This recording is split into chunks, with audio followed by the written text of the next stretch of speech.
இப்போ இருக்கும் காலகட்டங்களில் எதிரிகள் ரொம்ப குறைஞ்சிட்டாங்க.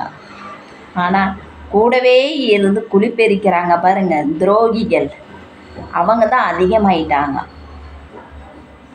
எந்த அளவுக்கு நம்ம நம்பிக்கை ஊட்டி அவங்கள பக்கத்துலேயே வச்சுருக்கிறோமோ, இப்போல்லாம் அவங்க தான் நமக்கு ரொம்ப துரோகம் பண்ணுறாங்க.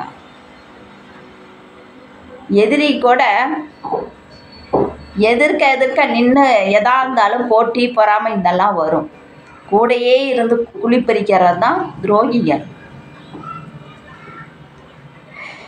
பாசம் வைக்கிறவங்க இப்போல்லாம் ரொம்ப குறைஞ்சி போச்சு. அதே சமயம் வேஷம் போட்டு நடிச்சுக்கிட்டு இருக்கிறவங்க தான் இப்போல்லாம் அதிகம். கூடவே இருந்து ஒரு நடிப்பாங்க பாருங்க பாப்பா. சினிமாவில் நடிக்கிறவங்க கூட தோற்று போயிடுவாங்க. அந்த நடிப்பு நம்ம கூட இருந்தே நடிப்பாங்க, நம்ம கூடயே இருந்து குழிப்பெறிப்பாங்க. அதுதான் நடிக்கிறவங்க. யார்கிட்ட அன்பாக பாசமாக இருந்தாலும் அளவோடு வச்சுக்கிங்க.